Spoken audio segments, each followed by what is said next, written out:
Hey guys, welcome to Mad Scientist BBQ. I'm Jeremy Yoder, and today is the day we're testing out the Franklin PK Grill.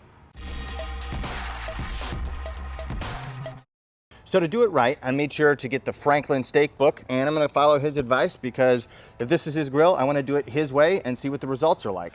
And on page 151, regarding a 100% wood fire, he says, "The best historically, the best today, and the best forever and ever. No combustion-based heat source provides the depth of flavor, the sweet complexity, and the connection to our earthly souls like a coal bed made of real wood." So what I did is, in keeping with the Franklin theme, I used the Franklin smoker, and I'm burning a bunch of logs in there to get coals that we're going to use to cook our steak. Now these wood coals are going to be the heartbeat of our cook today, so let's see how they're coming along.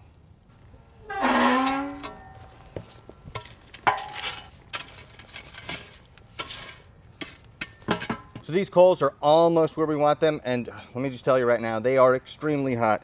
I'm probably 24 inches away from this firebox, and my leg is almost uncomfortably hot from the heat. So I don't think we're gonna need too many to get a great sear on this steak. But let's talk about the steak. So what I'm doing today is a flank steak because it's a relatively thin cut. It should give us a lot of good flavor and it tends to absorb smoke well. So if we're gonna be cooking over wood coals, I want something that's gonna pair well with that. Also, you can kind of slice it thinly. And here's the thing that I'm really excited about. When I was in Miami doing the side of beef, Greg from Ballistic Barbecue made this red chimichurri that was amazing. He gave me the recipe and I made some, and so we're gonna use that for the steak today. And if Greg gives me permission, I will share that recipe in the description below. It is phenomenal. I love chimichurri. I've made it a bunch of times, and I've always made the green chimichurri. So if you want something different, but you like that pairing of chimichurri with steak, this is beautiful. Okay, we have enough coals to get started now. This is going to be a short cook because this flank steak is just going to go directly over high heat. We're going to try to get a good sear, and because it's so thin, the inside should be cooked by the time we get a great sear on the outside. If, on the other hand, you're cooking a thicker piece of meat and you're going to do a reverse sear, or you're going to sear it and then bring it up to the right internal temperature, you're probably going to have to add more wood coals as the cook goes on. So if you're cooking a 3-inch thick ribeye, it's going to require multiple doses of those coals. So what I would suggest is, wherever you're burning a fire to make the coals, make sure you keep adding wood so that you're continually building more and more coals that you can use for the entire cook. Now, trying to build a wood fire in here isn't going to work out well. You want to build the wood fire somewhere else and shovel in coals. I saw this technique used when I saw whole hogs being cooked at the Windy City Smokeout. Basically, they had this huge burn barrel and they kept adding wood and kept shoveling out coals, and that's what cooked the hog. And it had a delicious, sweet, smoky flavor. It was wonderful. So I'm hoping to get a little bit of the same thing on this steak today. And this steak is a 2-pound flank steak that I picked up at the store. Relatively inexpensive, but when done properly is amazing. And also, it works great paired with chimichurri. So let's feed in some coals.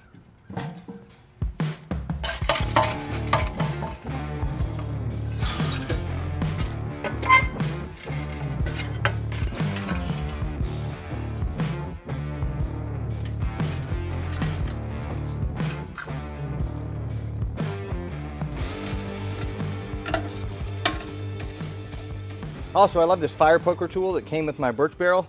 More on that to come. I've been experimenting with that thing.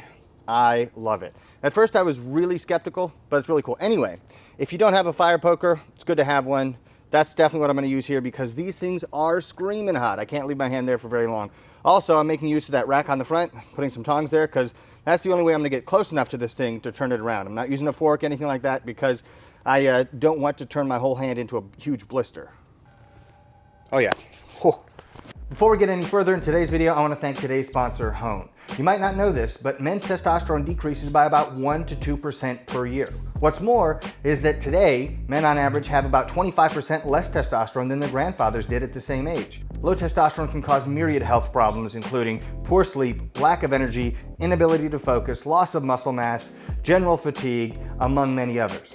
As we get into the new year, you're probably thinking, well, how can I make this year different? How can I make it better? Maybe you want better sleep. Maybe you want to be able to focus better. Maybe you want to get into better shape. Well, there could be a hidden biological component that's holding you back, but you're not going to know unless you get tested. If any of you have been watching the channel for a long time, you probably know that I'm a lot heavier now than I was when I first started this channel. And that doesn't excuse my poor eating habits or anything like that, But I want to get in better shape in 2022. I want to be as healthy as possible, so I thought it's a good idea to get tested. Hone will send you an at-home assessment. It's simple, it's easy. All you have to do is follow the instructions on the box. After that, you'll meet with a licensed physician who'll develop a personalized treatment plan for you, including FDA-approved treatments if necessary. I recently sent in my assessment, and I'm looking forward to meeting with a doctor to go over my results. Click on the link in the description if you think you can benefit from Hone. There's no need to suffer in silence. Take control of your health and contact Hone today.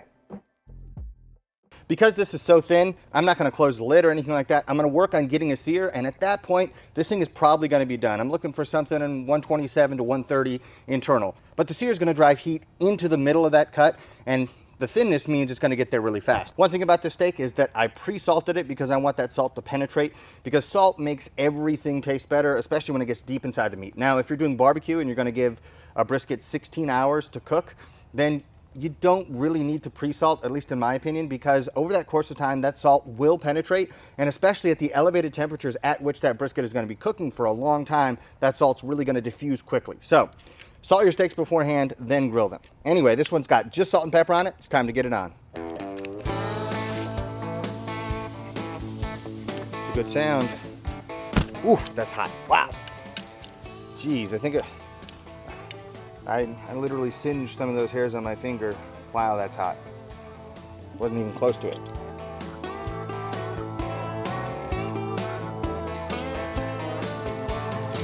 At this point, we are not trying to get grill marks. Grill marks look nice, but in terms of the flavor that they provide, it provides basically nothing at all. And so what we want is a completely even sear. We want that Maillard reaction on the outside of that meat. That's the browning on the outside. And that's what makes a steak different than something that you would get in like a pot roast or something. Of course, there's umami in both places, but this is what's unique about a steak. And so we're not concerned about the aesthetic look on the outside. We're concerned about the flavor that we can get. So right now we want to get a great sear. So we can see we're getting there, but we still got a ways to go. It's starting to brown. It's not quite where I want it yet. So I'm gonna flip this back over and work for that sear. And we're starting to get there. We have a little bit of burning right on the edges, so I'm gonna flip this over and try to get the other side nice and brown.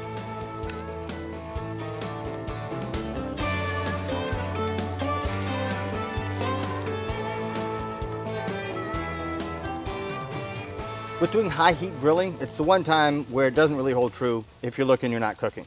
Because this is hot enough that we're just searing one side. We wanna watch it, we wanna watch it closely, because you can go from beautiful crust to burnt in a few seconds if you're not paying careful attention.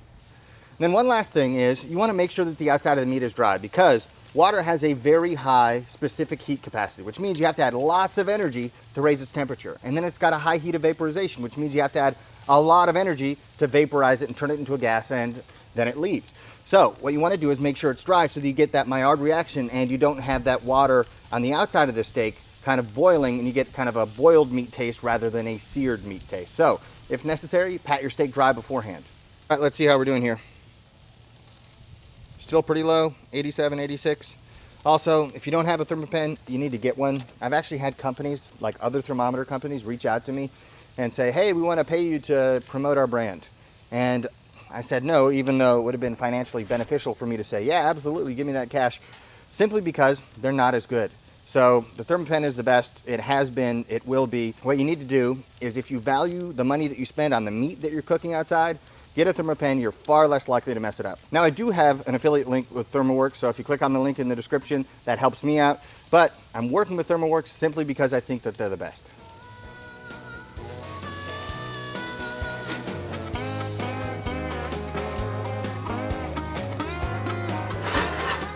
All right, it's time. Okay, at this point, the steak is off and we're gonna let it rest. Now, on AmazingRibs.com, I think that they have probably the best wealth of barbecue information and grilling information out there.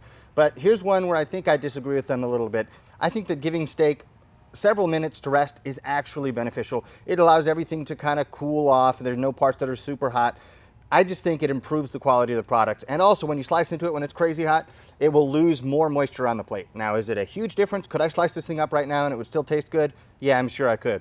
But I found, for me personally, that allowing it to rest and then allowing the carryover cooking that you're used to is helpful. So if you're used to cooking a certain way and you're used to letting your meat rest, if you cut into it immediately after it comes off the grill, it'll probably be less done than you're used to. Or if you're used to cooking it with no rest and then you allow it to have a long rest, it'll probably have a little bit more carryover cooking and be slightly more done than what you're used to.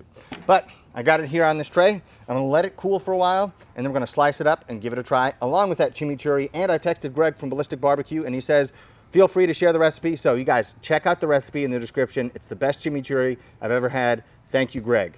We've let this steak rest for about 15 minutes now, so it's time to slice into it. But first, remember to slice against the grain. On this, you can clearly see which way the grain is running, so we're gonna slice 90 degrees, so perpendicular to that, and instead of cutting straight up and down, we're gonna cut on a bias, because doing those two things are gonna make each bite a little bit more tender than they would be otherwise.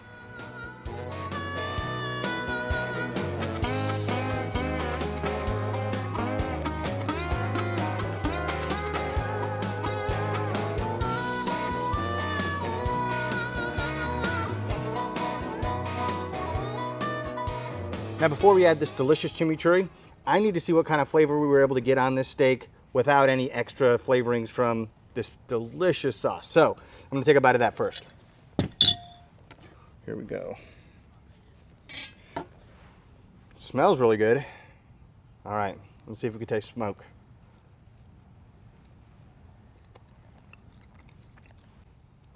Wow, that's really, really good. So you get the smoky flavor on the outside, you have a beautiful crust, and it's about a medium doneness, which is kind of how I like these, and I am very, very satisfied with that. I think doing the wood thing, even though it's kind of a pain, is really probably the best way to do it. I mean, you just get more flavor than any other way. So I will definitely be doing that in the future, but let's try it with this chimichurri and see how great we can make this thing.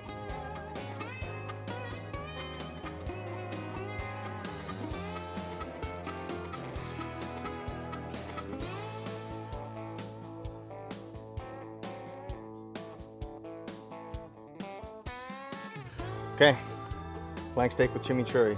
I know this is going to be good.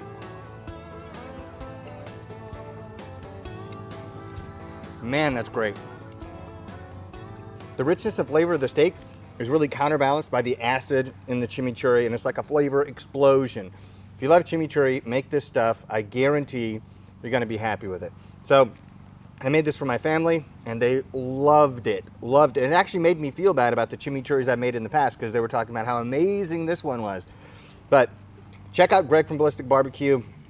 He does great, great stuff, and he gave me this recipe, so thank you, Greg. I'll probably be making this for the rest of my life. Now, as far as the Franklin PK grill goes, I mean, I think it works well. It's better constructed than my old PK. The charcoal grate at the bottom is much heavier duty, so it's not gonna warp like mine did in that. Seems to work really well. Is it worth the extra money? At this point, I'm thinking, well, it's got some nice features. I used the rack on the bottom for a half sheet tray. Would I really need it? I don't know. I think I'm gonna have to spend more time with it before I figure that out. But in terms of how it performs, I have no complaints so far. It just might be an issue of, yeah, it's great, but is it worth it? I'm gonna give you guys more honest feedback, because I'm gonna really put it through its paces. As a matter of fact, one second. Right now, as soon as we're done filming this, I'm gonna try to make these sirloin steaks. So choice sirloin steaks, and I'm gonna see if this can be included in my cheap cut series, because I love steak, but I don't like to spend a lot of money for steak. And this is kind of the cheapest steak you can get at Costco. And if I can turn this into something delicious, then that is a huge win. So I'm gonna try that out, and hopefully it'll make its debut in a video soon. And finally, we have the issue of leather aprons. So I've been getting all kinds of emails, and they're asking two questions. Number one is, hey, it says you're out of stock on all the aprons on your website. That is true. Number two says, are you doing a sale? That's also something I want to do. So you see how those might be incompatible. Well, what we did is we are completely sold out of all the leather hides for the usual colors. But this apron right here is our new lightweight apron. And so I was able to get a bunch of those hides, and they're being made into aprons right now. So if you want to order one of those, you absolutely can. And here's the kicker, it's gonna be 25% off. So you get to save $75 if you want one of these. It's still great quality leather, it's just lighter weight than the other ones. Now, one thing you guys can do for me is in the comments down below, ask questions that you'd like me to answer in future videos about this grill. So it's brand new to me. I still have a lot of work to do before I give you guys a review on it, but it's helpful to me if you tell me what you want to know about so that I can make sure to test that out and then give you guys that feedback in videos that I do in the future. Now, if you like this video, hit the like button down below. You can also subscribe to the channel, and you can also follow me on Instagram, Twitter, and Facebook at Mad Scientist BBQ. I'll see you guys next time. Or chimichurri. You gotta try this. Try it.